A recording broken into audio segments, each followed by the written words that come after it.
that takes a minute. We're now live streaming. Yeah, we're also live streaming to YouTube, so people have the recording.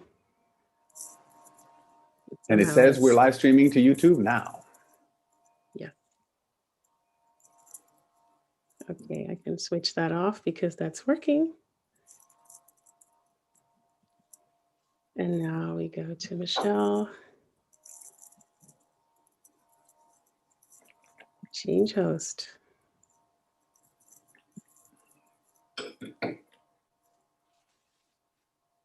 Hi, I'm Jennifer Campbell, creator and host of the Systemic Leadership Summit. Welcome to this live session. And in this session, we'll be exploring a topic called co-creating systems we want to see in the world. We'll discuss this session topic with someone who has a tremendous amount of experience in systems science and evolutionary development, and his name is Alexander Laszlo. Something in my throat, that's live. 1 second.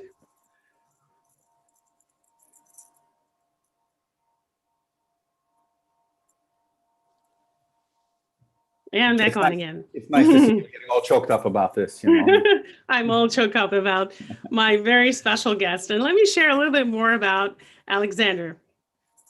He is the president of the board of directors of the Bertalanffy Center for the Studies of System Science, director of research at the Laszlo Institute of New Paradigm Research, chief adjunct at Vivir Agradecidos, and scientific director at Earthwise Center. He served as the 57th president and chair of the board of trustees of the International Society for the System Sciences. He was director of the doctoral program in management at the Graduate School of Business Administration and Leadership in Mexico, and also founding director of the doctoral program in leadership and systemic innovation at ITBA in Argentina. He is also president of the honorary board of advisors of the World Complexity Science Academy and has been named a level 1 member of the National Research Academy of Mexico.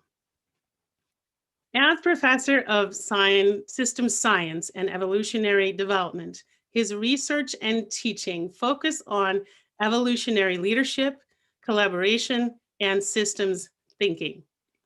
He is on the editorial boards of 7 internationally arbitered research journals, recipient of the Gertrude Albert Heller Award, the Sir Geoffrey Vickers Memorial Award, and the Wörterpreis Akademischer Club Award, author of over 100 journal, book, and encyclopedia publications, and a 6th-degree black belt in traditional Taekwondo. Wow. And more information about Alexander Laszlo can be found on our summit page and also in our membership area. Now, without further ado, a very warm welcome to you, Alexander. I am so moved that I'm choked up, but I am really thrilled that you're here today in the summit with us live to have this exploration, this conversation with us. I'm delighted to be here, Jennifer, and thank you so much for hosting me and inviting me. I think these kind of conversations are not only interesting and delightful, but they're very much needed at this time of our collective species challenge, and frankly, for all life on this planet. So it's wonderful to be here, and thank you for including me. Yeah, thank you. And so let's dive in. We'll be talking about co-creating the systems we want to see in the world. And let's start by unpacking this. And I want to start with the creating. What does co-creating in this context mean to you? And also, is this a conscious or an unconscious process? And does that matter? Well, I think it matters a lot. And I think it's an excellent question, you know, because truly, if you think about what we're learning now from the not only sciences of complexity, very much the system sciences, but also what we're coming to in our understanding through quantum physics, questions of entanglement. When brought into the human world, sometimes they're written about as intertwinglement, which is a nicer word than entanglement. But it means that we are interconnected and interdependent.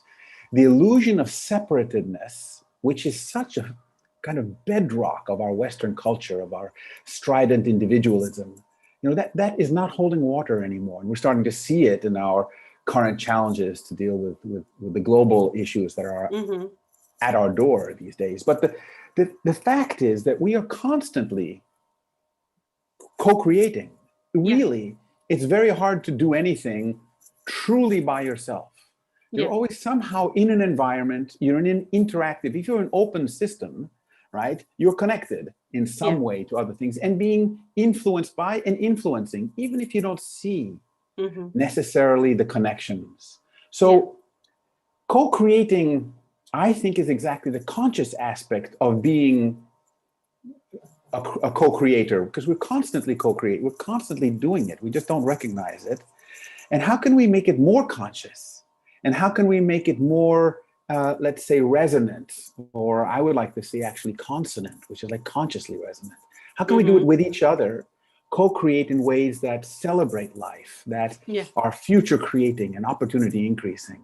I think these are the questions that are making the co-creation conscious. But to answer the question, I think fundamentally, there is no solo creation. We are created moment to moment in a flow of energy in this universe. And that process of enacting that creation also connects with others, other people, other things, other moments, and helps create a collective narrative. So thank you for speaking to that. And there is creation and co-creation. I'll get to that in a second. But what I'm wondering about, because today we're exploring about co-creating the systems we want to see in the world. And when we look at the current times that you just referred to, all the turbulence and all the, actually the big divide that we are now experiencing on the planet in so many different systems that we co-created. And so how come that we have co-created systems we don't want to see in the world? So, and what has led to this outcome? And there are different ways that I would like to ask you this question, because is it a matter of perception? Is it that we have co-created something and we don't want to see that, what we've co-created? So is it a matter of what we want to see or what we don't want to see? Or is it actually something that is different from what we wanted? So where is the intent? Is it, are we just not looking right? Or are we dissatisfied with, oh, but this is not what we actually wanted? Or have we created but not co-created? So there's all these dimensions. And could you speak to that? We have something we don't want. How come? Well, it's always these questions of I meant this and I thought it was going to give that, but look what I got and I don't want that. Or look, I made something that I wanted. Look, that's great, but gosh, it's causing problems for others. And the fact that it's causing problems for others, whatever I've made here, is now causing problems for me, because the fact that it's bothering others, they're coming back to me. It's this kind of, what we are creating. And as I mentioned before, in the act of creating, we're truly co-creating and being created at the same time. So this is truly a being created, a creating, and a co-creating.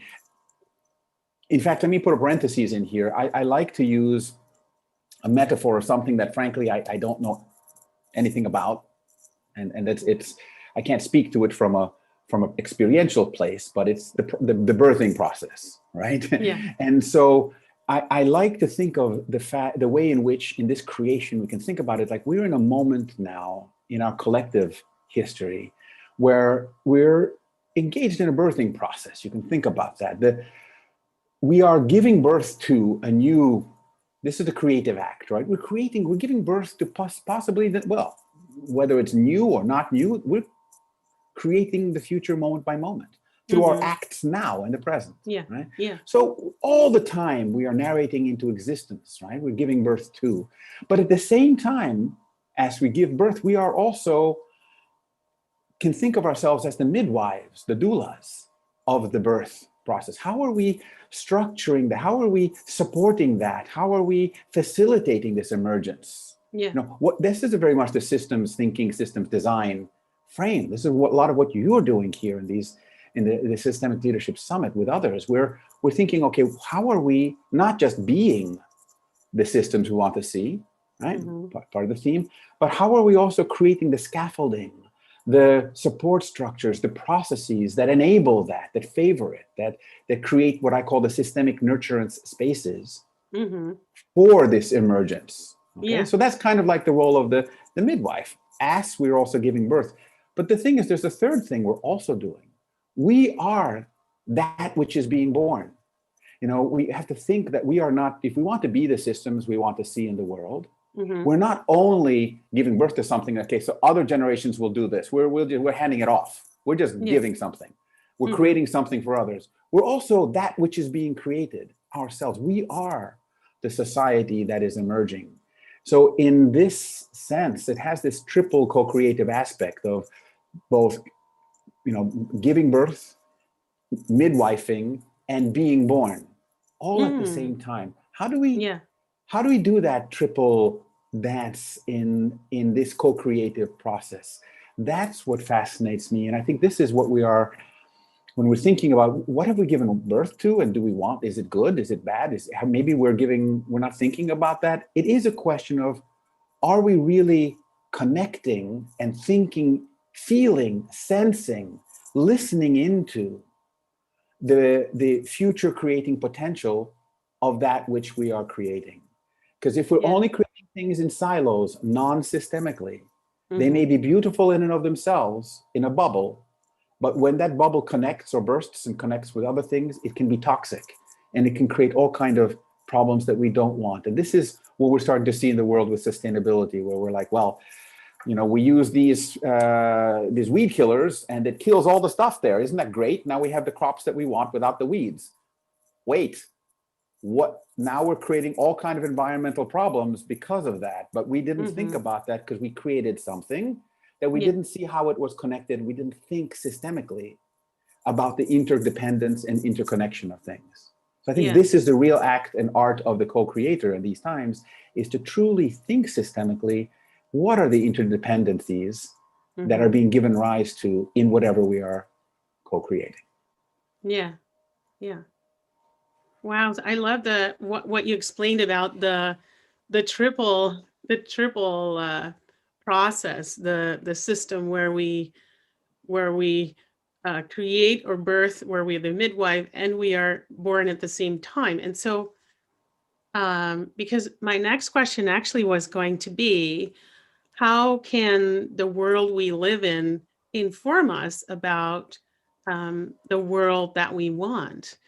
And I'm wondering if in that at least multidimensional, the triple process, whether that's even possible, because the world we live in is something we already created and we already are, but we are already birthing ourselves into something new.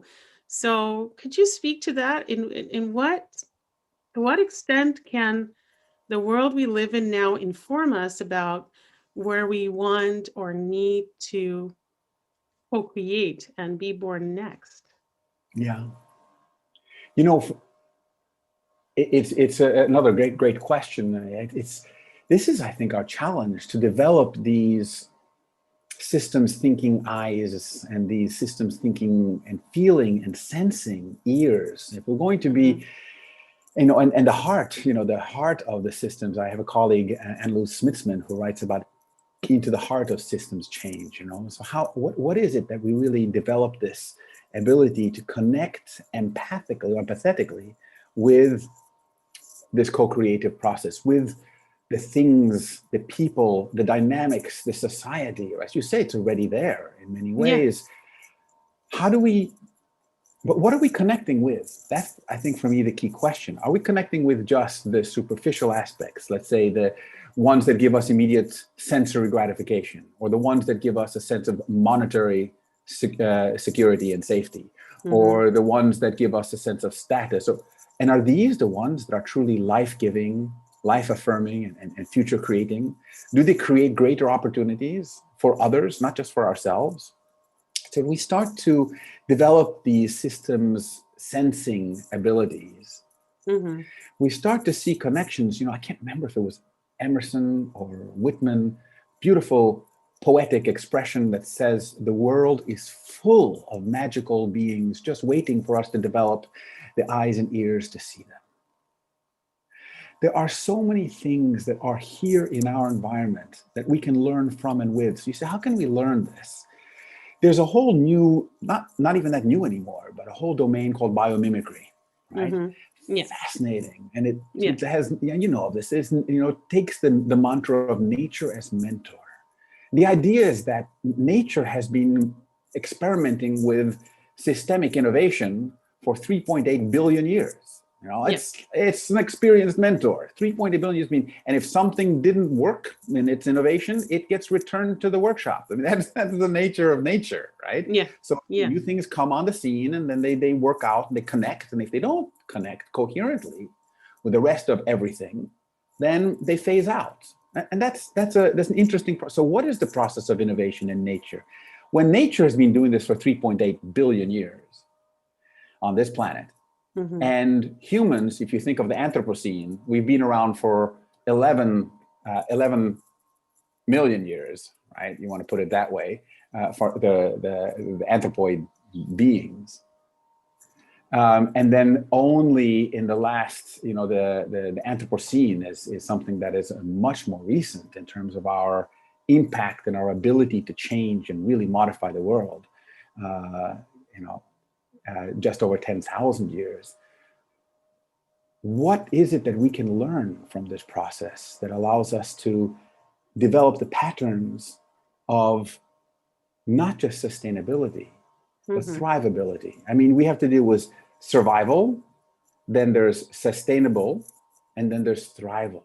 And then these are three different levels. Each one is necessary. I mean, the first one, if we can't survive, then we're not even viable as systems. If we then survive, but we're not sustainable, then we don't have a long-term future.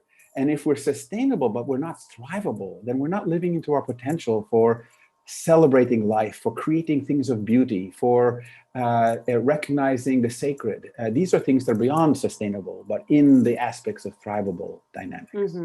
Yeah. And I love how you pull in a number of other aspects that we are also covering elsewhere in the summit as well, in terms of biomimicry and the regenerative and what are vital systems and what makes them vital. But also your reference to a previous conversation that you and I have had in one of our earlier systemic leadership summit, where we really talked about the difference between survival and sustainability and thriving. And with that last bit, I am just wondering,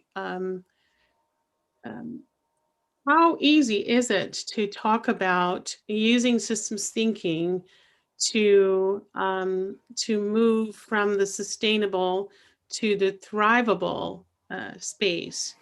Because it seems like such a positive, energizing, very lighthearted space to be in the thrivability, where most of us feel like we've been thrown back into survival mode with all the turbulence going on. So how do we enter that space of thrivability with or without systems thinking, when we find ourselves in such a different place, in a different co-creation. Yeah.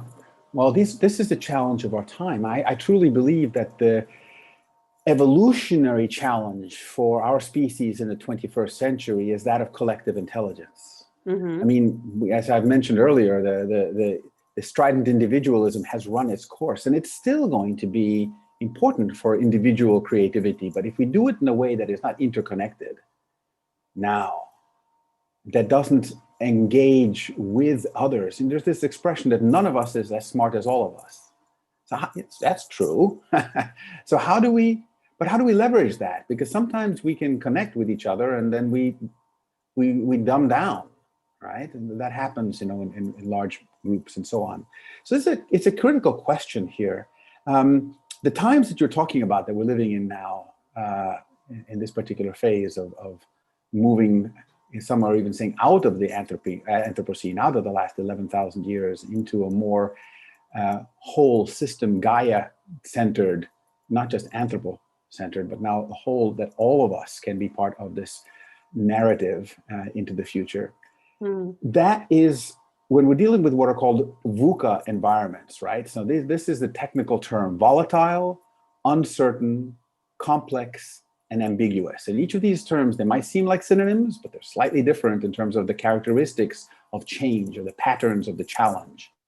Something that's volatile can be explosive. This is complex. It's very difficult to understand all the interconnections. If it's uncertain, you don't get clear signals onto, well, if you do this, what will happen? And ambiguous also relates to the kind of signaling that you're getting and what kind of, how do you act in those situations? There's another term which people are using is RUPT, which stands for your experience of VUCA. VUCA is more scientific, but people experience change today often as if they're overwhelmed by things being so rapid. RUPT is rapid, unpredictable, paradoxical, and tangled. This is the world we live in, right? Yeah. Rapid, unpredictable, paradoxical, and tangled. Like, how am I supposed to make sense of this? Yeah. I think that there's not like, here's the answer. If I could do that, I'd have the Nobel Prize and would be all set. But what I can tell you, I think the answer lies in the direction of collective intelligence. It lies in the fact that VUCA and RUPT situations truly cannot be overcome by individually. You can overcome this together, because the point is, I can't see the whole picture of what's happening or understand it, a VUCA situation or a RUPT situation by myself. I'll have my own myopias and I won't be aware of them. I'll have my blind spots, which by the nature of a blind spot, I don't see things that others can help me see. Together, we can point out directions, opportunities, possibilities, and actionable engagements that individually we might not have thought of. So to be able to develop this and create the platforms for effective and affective, so the empathy component is huge, collective intelligence. And again, that means not just thinking here, but thinking here. I mean, this is being whole, full spectrum human beings, as we talk about it. Yeah. So I think this is the way to move forward. It doesn't mean that we're going to come up with the answer, but we're going to be able to dance with change, I think, more agilely. And that's what these times require of us, to be anti-fragile, as they talk about, to be able to move with the rapid times of change without saying, oh my gosh, this is such a whirlwind of change, I'm stuck, I can't do anything. We can help each other and support each other and scaffold each other. And I think that's the patterning, Jennifer. Yeah. Thank you. I love the RUPT, how you explained that. And I am just trying to envision that also. So I would like to deepen a little bit and see, how do we then use systems thinking, or what is your systemic approach or set of systemic approaches or practices to tap into collective intelligence? And I'm also thinking, people are watching, maybe wondering, what could that look like? What are different ways to approach that, to move away from, I need to know everything, or I have my approaches, And even though I am a skilled systems practitioner, or I have my own ways of working with that, what do you use to tap into collective intelligence more? Well, let me look at this in three different levels or three different lenses, Jennifer. I think the first thing and the most fundamental, but also the most generic, is cultivating your ability, your sense ability, your ability to think, feel, sense empathically. No, the right word is empathetically, because we don't want to be just empaths. That's one group of people. But being empathetic is being able to really resonate, not just with other human beings, but with animals, what they're going through, not just with animals, but with trees and plants, not just with trees and plants, but with the parched desert in a drought. Let's say there's an area where it shouldn't be a desert right now, like things are happening in California right now. There's some need for water right now, and that's happening in various parts of the world, of course. Sensing into that and then saying, so how am I contributing to the dynamics, exacerbating them, right? Or not? How am I present with this narrative? Am I feeding it, or am I helping shift it? And that's simply just a questioning on your own life, but it means developing these kind of empathetic ears and eyes, and being able to think and sense into what is seeking to emerge. That's, again, midwifing, right? What is seeking to be born here in this system? That's a healthy system, right? Not just what is seeking to be born here because we're engaged in the destruction of this. No. What are you tuning into that is actually life affirming, future creating, and opportunity increasing? And how can I sense into that? So that's one thing, developing your sense ability.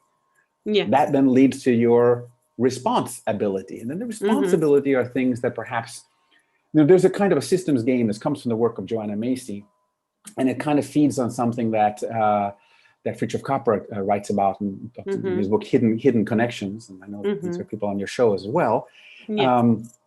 And the idea is that a systems thinker, a systems beer and doer, right, is somebody who can flow into, be the systems they want to see in the world, not just observe them and map them, and model them and simulate them. A lot of systems scientists do that, but I think now is the time to actually live into that. So what does that look like?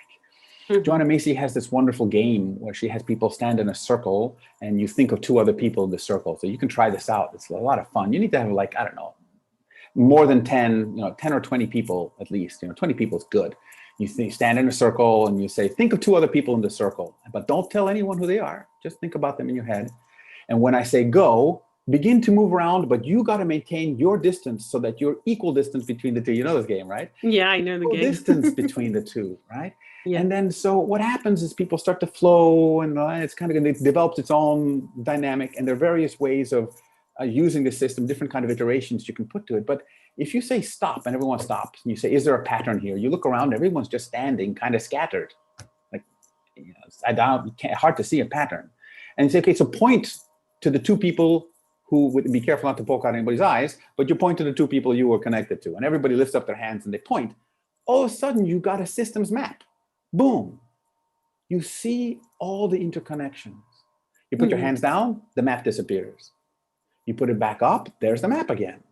So the role of the systems thinker is kind of to make those connections, those hidden connections, visible, practicing seeing connections and patterns, and then making them visible to others and to yourself and to others. I think that's a next strategy. And then the third of these aspects comes into how you bring this into your own life on a daily practice way. But this gives not just a game. It's not just an attitude of empathetic sensing, or a game of systems movement. But this is a way of engaging with the world, so that you try to create these dynamic harmonies, what I call symphony. And that means in your own life, it has 5 levels. The first, and I won't spend too long on this because there are other things we want to talk about, but the first level is at your own level of being, your own being. How are you being a healthy system, right? So there's the physical health aspect, right? You know, are you getting exercise? Are you eating right? There's the emotional and feeling component, right? So how are you doing there psycho-emotionally? There's the social, relational. I mean, there are all these. So how are you doing? But that's one. And are you a thriving system? How can you care for that? So how can you midwife that? How can you birth your own thriving being, right? How can you be that? Okay. Then at the second level, it's the interpersonal. So how are you doing with other people? Are you all the time annoying them? are you in dysfunctional teams? Is there sabotage and intrigue? Or are you in a groove? Are people really jiving to the things that you're engaging with them? Are you finding yourself in a thrive tribe? You know, and so how do you find, and how can you create better relations at the human level? So that's the second level. So personal, there's intrapersonal, interpersonal. The third level is beyond the human. It's like the trans species. How are you in a thriving, living environment? And are you like stepping on the toes of nature all the time? Or are you listening are you empathetic with nature? Third level. Fourth level brings the time dimension in. So it starts to saying, hey, are you listening to your ancestors? Are you in conversation with them? What are they smiling at you? And how's your relationship with your ancestors? And are you carrying on a narrative that is doing them proud, as they say?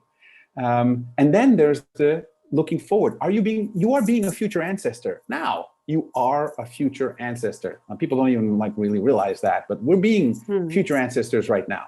Yeah. And what does that mean? How are we in relation to generations that aren't even born yet?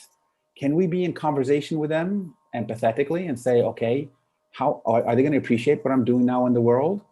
So that's the fourth level. And the last level is the pan-cosmic. And that's where you start getting in the sacred. You start getting in spirit. You start getting in the sense of awe and of magic and mystery, which are beautiful things in the world and in our life. And how do we bring that connectedness to the celebration of this larger co-creative process of the universe? So when you have all 5 levels at play in your day, wow, you can be in a real thrive dynamic, intrapersonally, interpersonally, trans-species, transgenerationally, and pan-cosmically. Yeah.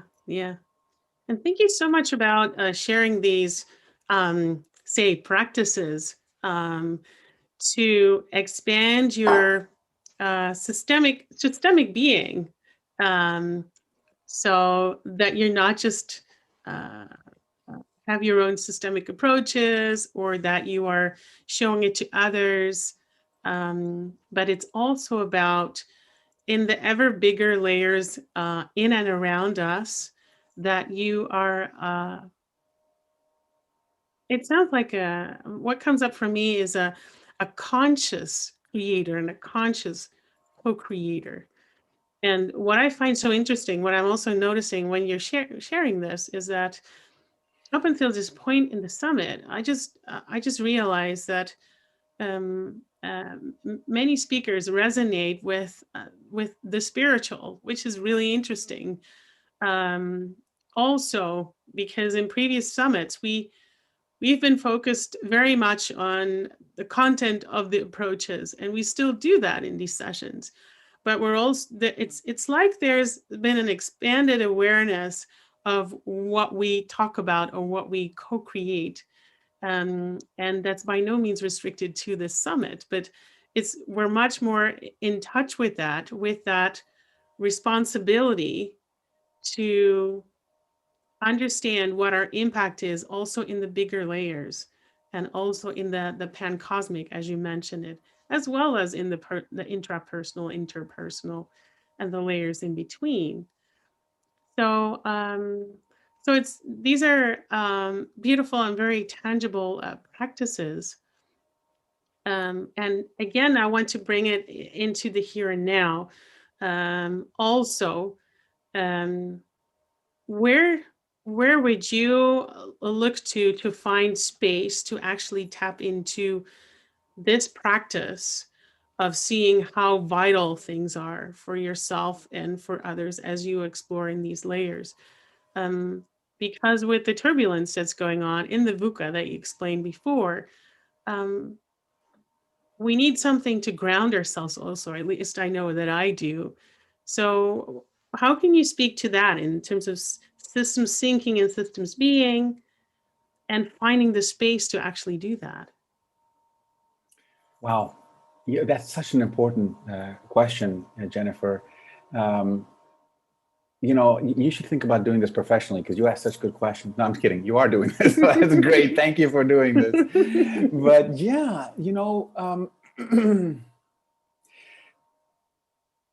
and what's beautiful about also where you're taking this conversation is that the answers we can find through inspiration from and with each other. And at the same time, the answers exist, but there's no like, here's the right answer. It's what is going to work to bring you into connection with life, into connection with the magnificence of life. How do you celebrate life? I think these are the questions, and I think these are good things, but for each of us to find practices. And I tell you, for me, what's key on this is rhythm and ritual. Rhythm and ritual. What are the rhythms of life that we're tuning into? What's beautiful is that in nature is full of rhythms. We have the daily rhythm of day and night. We have the rhythms of the moon. We have the rhythms of the seasons. We have, there's such a dance going on in nature. How do we bring those rhythms into our lives as humans? Often we forget these rhythms. I like to use this expression like learning how to human well. How do we human well? And I think sometimes we forget how to human well and we start to machine well. And then, we're machining because we're like doing things on autopilot kind of. It lacks that delicious, nourishing vibrance of something that's truly alive. What brings you alive? And what brings you alive? But the thing, again, in this new era, is not just what brings you alive, remember, as an individual disconnected entity. That's not anymore what we're looking for. What brings you alive in interconnection? What brings you alive in ways that make you feel like you're part of something bigger?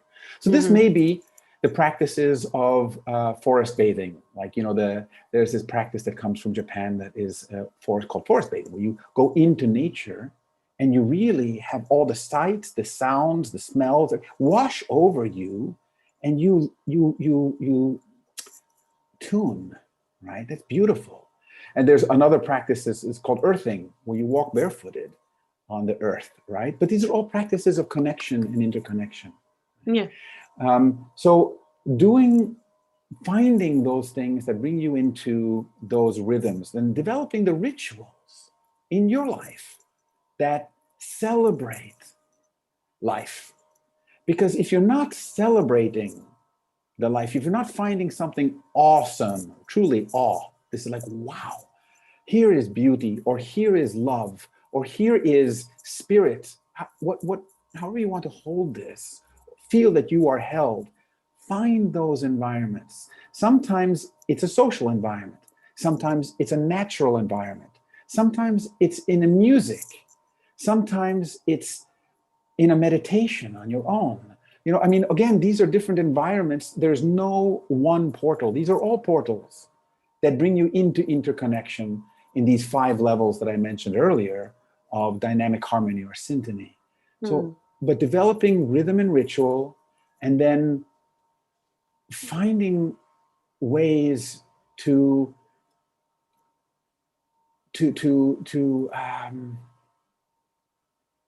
harmonize these in the narrative that you are. This is being the systems, right? How can you human these things? One last thing on this, Jennifer, if you permit me, and that's got this idea of humaning from something I read from Alan Watts. He talks about how, with the trees in the in the springtime, the trees don't produce leaves.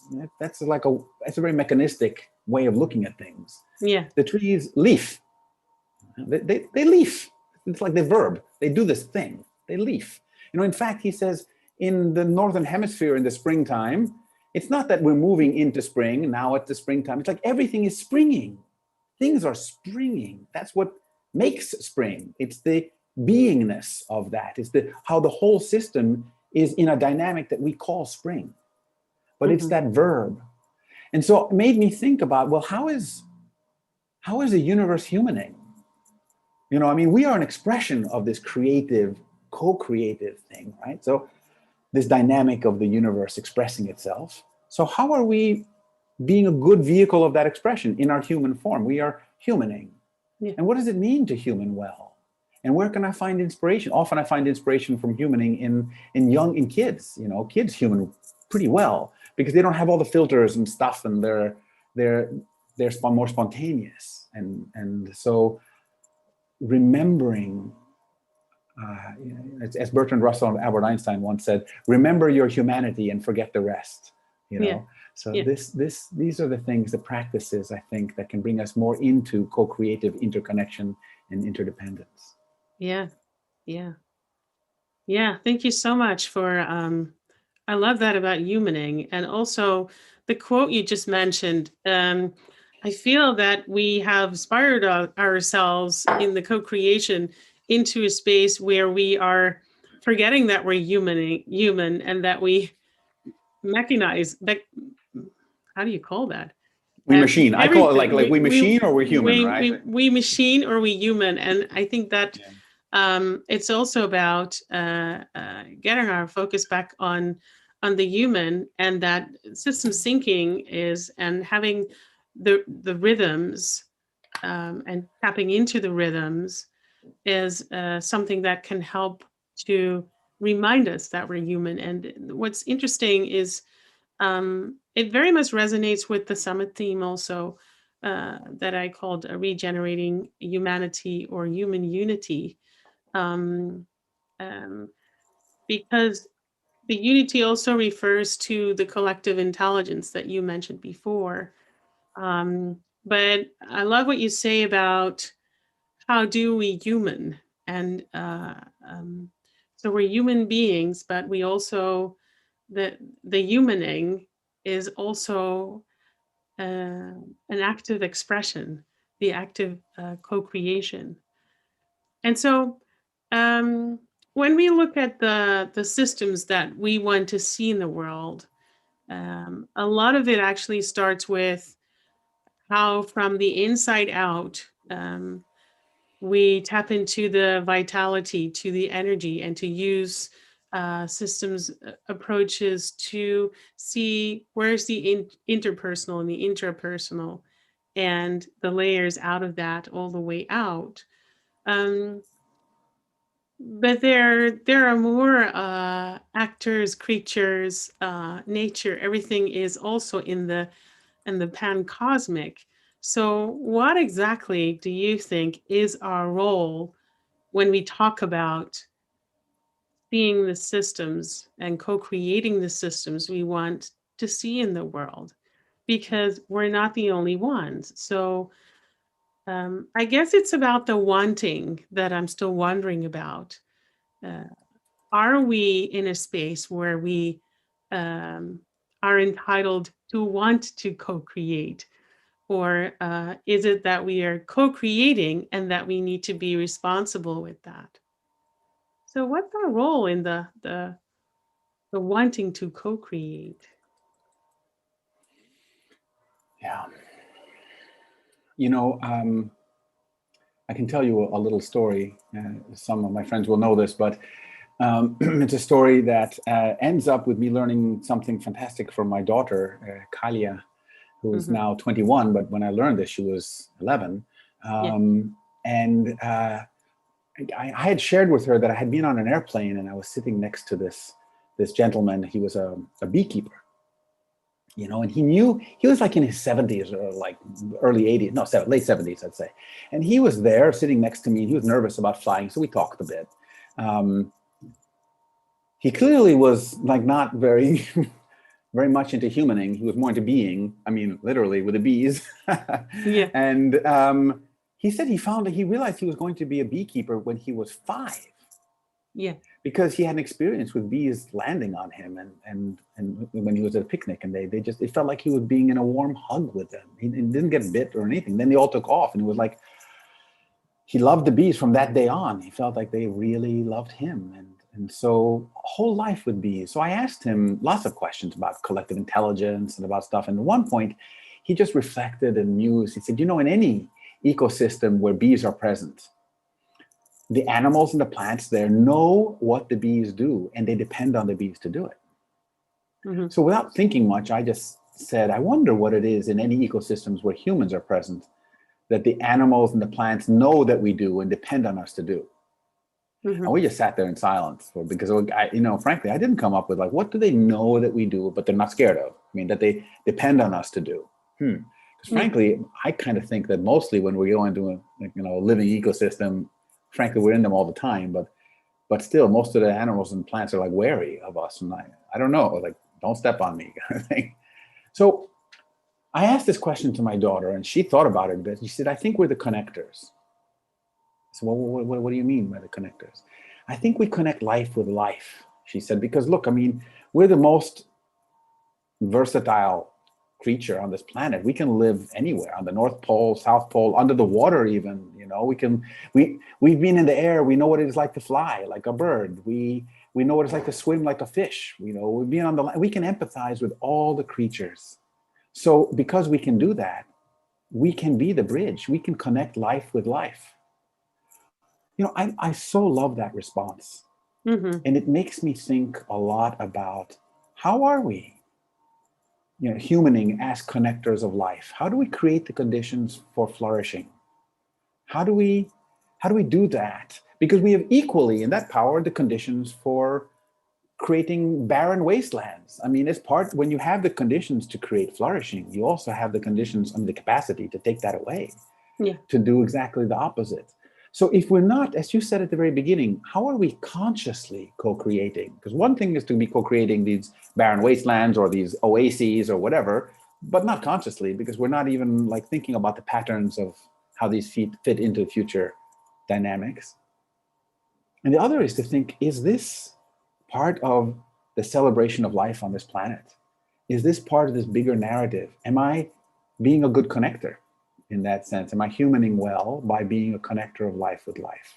And that can happen the simplest thing with, when we'd be walking after the rain and the earthworms would be on the sidewalk, we'd stop. We wouldn't get very far in the walk because we'd have to pick up every earthworm and put it into a place where it would be not on the sidewalk, back into, otherwise it would drown.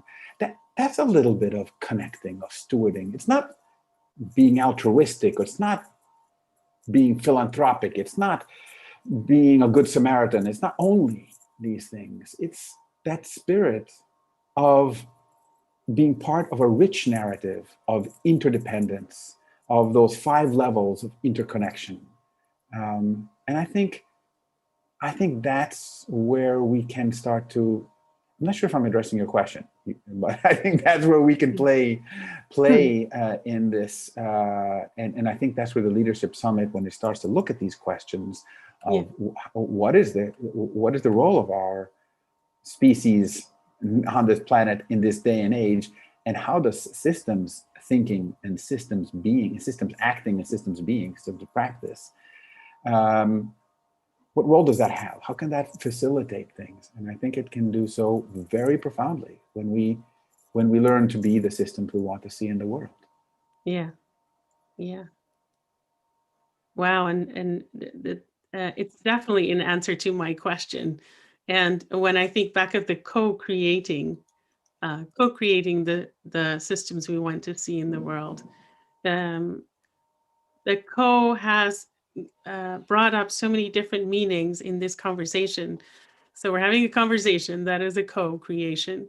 We are, it's about the connecting and connecting life to life. That's the of co-creation. And it is the collective intelligence that is the co-creation also.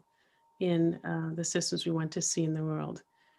And the different practices, as you explained, in the 5 levels also, where we can look to and apply our systemic knowledge and experience to actually that co-creation process.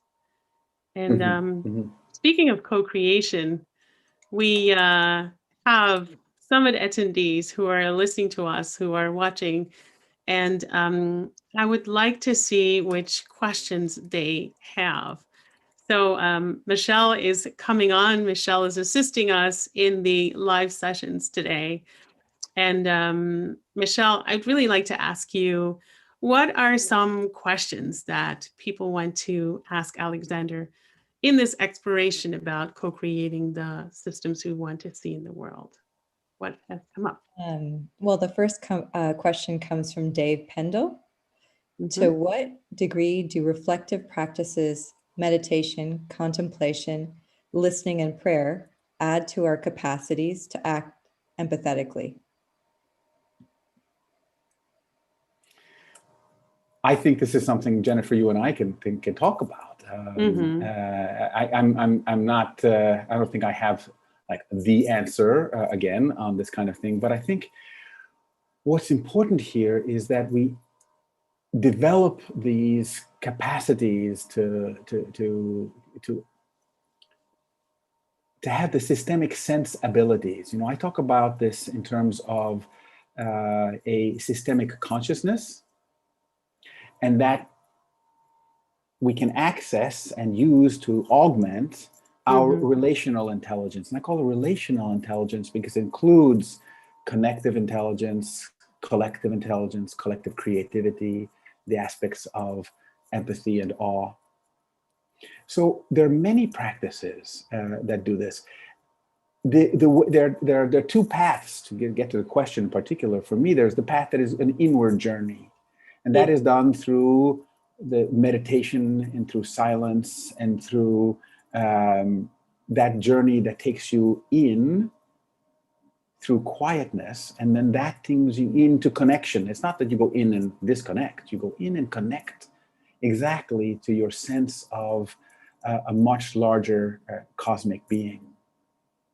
And then there are practices that go outward that are like, are you, the forest bathing, for example. You go out into nature. You are connected with the trees. You hug a tree, or you are you go to a soup kitchen and you work there and you see people and you connect through the heart. So there are a variety of different ways or practices that bring you into connection, and I think they're all valid. It depends on your particular temperament as well. You know, more introverted individuals will want to do things that are more the inward path. More extroverted individuals will want to connect in a more outward path. Again, these are all portals, as I mentioned earlier, all portals into a larger sense of being and a larger sense of interconnected interdependence. Well, thank you. We have an anonymous question, and the question is, some people might come alive when driving heavy machinery and clear-cutting huge swathes of forest. How do we bring ethics into this without just assuming them? Well, another excellent question, you know, and I think this is again what we were talking about a little earlier, with the idea of, are you connecting to something that itself is truly connected to life-affirming, future-creating, opportunity-increasing dynamics? So when you come alive because you're cutting down all these huge swathes of forest, and you're like, I'm just destroying, and it's great, and look at my machinery, and wow, I can just, you can have a sense of power in that.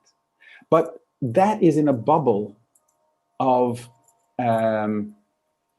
this energetic dynamic, because that is not connected with the deeper sources of life-affirming, future-creating dynamics. So you're looking for coherent narratives. Narratives, I put it in terms of 3 things. It has to be a narrative that is coherently connected with the dynamics of life. So it's not just, is the outcome going to be life affirming and future creating? So we cut down all the trees, but we're going to plant a beautiful garden, and you'll see the garden is going to be beautiful and flourishing. But wait, how you get there is important too.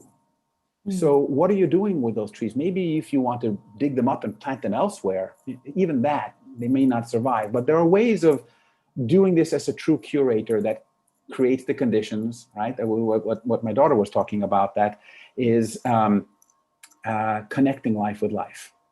So there are ways of doing that. So the one is coherence. The other is consonance. And I think of consonance beyond resonance, because like if you go to a beautiful concert, right, and you step into the room and it's like, oh, the beat and the music, and you're just like, wow, this is cool. This really resonates with me. That's different than if you're co-creating the music, where you have to have a consonance, where that's like you're bringing in your tuning fork. And I like the idea of a tuning fork. How we are, to human well means to be a good tuning fork. That's the way I look at it. So how are we being good tuning forks? And if we are cutting down all the trees there, and that's like gives us a sense, we might be emitting a real tone with our tuning fork, but it is not in tune with the rest of life. That's the other things that we're thinking about. So coherence, consonance, and connection. The last one is connection. And connection is not just contact. Like, hey, I'm in contact with a tree and I'm going to cut it down. Connection is really an empathetic engagement. This is a living thing. In the Dagari people of Burkina Faso in West Africa, their cosmovision is that humans are not the most evolved beings on this planet. Trees are, right? And there are different ways of holding. We tend to think we're the pinnacle of evolution. But frankly, we make a lot of noise. We got to move around. To communicate, we got to make a lot of noise. We move to catch our food. The trees, the food comes to them. They can synthesize energy, photosynthesize, right? From the sun. We can't do that. They don't need to make noise to communicate. Right? They communicate through the root systems and through other releases of chemicals, through their leaves and so on. So why are we the most evolved? No, they don't see it that way. And if we can start to see the respect, the beauty in all other beings as well, and start to see that, wait, we don't necessarily dominate them, we're just part of a bigger story, then we can start to see how we connect without just cutting down trees and thinking this is just my narrative, that's all that matters. It's a really long answer, I'm sorry. And actually, I'd like to add something to that. And I think that from our conversation, what we can add to the 3 C's that you have already is the 4th one of conscience. I think that if you are conscious about what you're doing and aware of when you're adding to the other 3 C's and when not, that makes a whole lot of difference. Because if you don't have that systemic awareness or that consciousness level, then it's really hard to maneuver in these 3 C's. That's something I wanted to add from our conversation today. I'm a little bit mindful of the time, so I'm going to take the next 2 questions, and I'll leave it up to you, Jennifer, if we have space for the 3rd. Yeah, let's do it that way. All right. So what's the next question? The next question is from Alistair. And he is asking, can you mention 2 or 3 of your favorite systems that are already being co-created now? And are there some that you've been involved in yourself? Well, yeah. So let's see, in one of the ones that I really love and am very connected to is nature. And it's co-created all the time, all around us, and it's there. And you know what's interesting about that? Sometimes when we point, it's like, oh, I got to go out into nature. Hey, this is nature, right? Not aside from what's behind me over here, right here. This is nature, right? So where do we go? And to really celebrate those systems, this is where we go. So biomimicry is a good way of actually formally studying and learning about that stuff. About the interdependence and about how life creates the conditions conducive to life. Janine Benyus says it like that. Life creates conditions conducive to life. And she's one of the founders of biomimicry.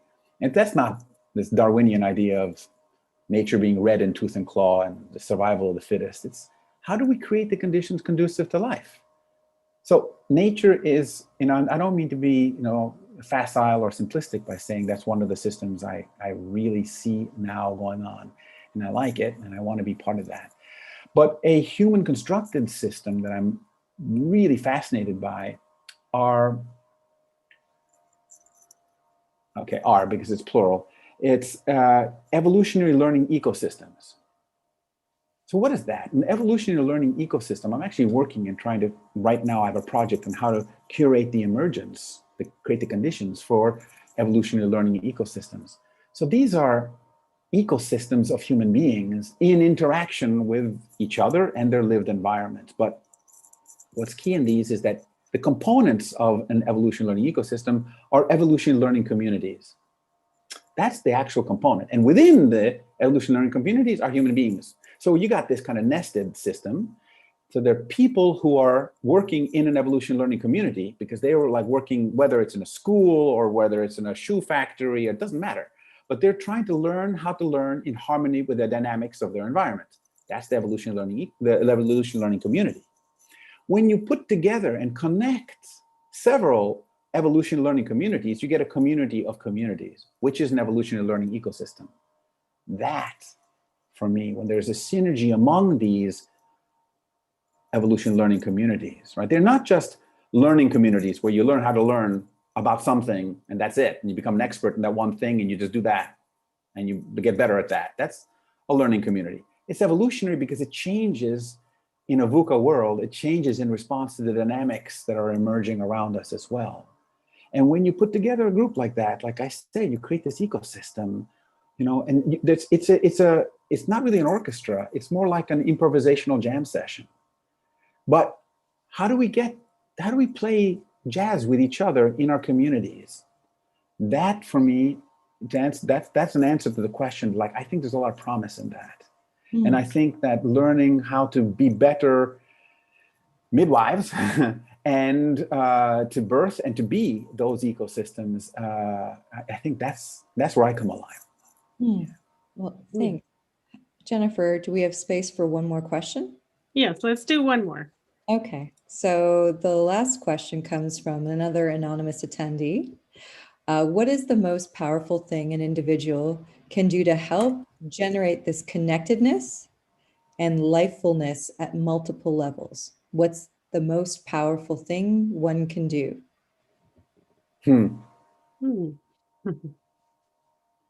Boy, is this a trick question.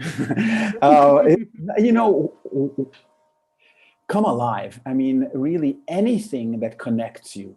I mean, I would go in the direction of saying, this is the direction of love, okay? And if you can find ways to be in love with life, and I'm really meaning love more, there's love that is eros, which is the physical or intimate love. There's love which is pathos, which is the emotional and it's the aspect of like having a best friend, and or the love of the storge, which is the love of a parent and the child or child to the parent. That's also familial love. And then there's agape. And agape is the love of the universe, of being alive, the sense of, wow, this is miraculous that I'm alive. I think it was Einstein who said, there are two ways of living your life. One is as if nothing is a miracle. And the other is as if everything is a miracle. Mm-hmm. This is our choice. How do we live our life? So can we live our life as if everything was awesome? That's, I think, maybe the best thing we can do. But then to do so in a way which isn't just, I'm gonna, hopefully I'm not gonna offend too many people here, but which isn't just, a new age expression of like, we just have to join hands and sing Kumbaya and everything's awesome. No, it's not. That's not enough. We have to actually work on, it's not enough just to intend. We have to actually then live and be the systems we want to see in the world. But if we can do that from that source point, of love, connecting to that fundamental coherence of the universe, of interconnected interdependence. I think that's the core. And that comes back to the previous question, what are the practices? And meditation and mindfulness and maybe these two last things that are very inspirational for me. It also goes back to the last question, actually, but ties in. The Zulu and the Xhosa tribes of South Africa have this notion of Ubuntu. And Ubuntu is not the strident individualism. It's the idea that I am because we are. And the complement, we are because I am. In other words, I have to be here. I have to be part of the story. There is a responsibility that I need to bring to this. Thich Nhat Hanh talked about this in terms of interbeing. And Charles Eisenstein is also writing about that in the same term. There's this being that emerges among us. It's not any one of us. It's the whole creature, as another author, Wendy Wheeler, writes. Her book is called The Whole Creature. The Whole Creature. What is this whole creature that emerges? And we can see it when we see like a flock of birds, like starling. It's called a murmuration of starling in the evening when they fly together, and it looks like one creature flying up there. They do it with such beautiful harmony. They don't need any control tower that says bird 358, you're clear on your left. We need that. But they have that listening capacity we can develop that too. It's not just birds. We can do that, but we've forgotten, because we become so technologically dependent, that we have forgotten how to listen to each other and listen to everything that's emerging around us. So these practices that I've been mentioning throughout this, I think these are ways for us to be the systems we wish to see in the world. Wow. Well, if that's not the most powerful thing you can do, then I can't find any other thing. Thank you so much for answering these questions, Alexander. We've been talking about co-creating the systems we want to see in the world. And I must say, I truly enjoyed this interaction today, our conversation today. And I hope that it was an inspiration for many of the people who are watching, whether they are systems thinkers, practitioners, or leaders, whatever role you are or experience you are. What ties us all together is the human component. And in this conversation, we talked about what we can do at the individual and the collective level. So, can I mention one Alexander, other thing, thank Jennifer? you so much for being on. Thank you for this wonderful opportunity. And I just want to mention in terms of resources for people who are interested there, we will be sharing, I know that Michelle is going to be sharing as well, some other resources. There are a couple of interesting articles on this. One's called Exactly Living Systems, Seeing Systems, Being Systems, Learning to Be the Systems We Wish to See in the World. And so that might be one. Another one for people is called Practices That Ensoul the Cosmos, Expressions of Connectedness. So these are two perhaps useful short reads. And then, of course, I did have some slides that accompany this presentation that are at people's disposal as well. So so we're going to put them up for everyone to see, probably on the daily page where we have the recording of this live session, so that people can find it there. It will take us a while, but we'll make sure that it's available within the time frame for everyone who's joining live this week. And of course, it will also be available in the membership area later on. So thank you for sharing these additional resources also, because I think it's great that beyond this conversation, people have other places to explore also. So thank you so much for the conversation, for this exchange, for the resources. And it's been a pleasure to have you here in the summit with us, Alexander. The pleasure Thank you so much. was all mine. Thank you so much. And thank you for doing this, both of you and all of you who are participating in this. This is the act of co-creation. So thank you for being the systems we need to see in the world. Thank you. And you're welcome. And Yay. to everyone who's been watching also, Thank you for tuning in today. Thank you for your questions. And if we didn't have time to answer your question, then please go to our online community space and post it there, because we're all in this. Many people will see this session also today. So yeah, continue the conversation there and the co-creation there. Thank you so much for watching.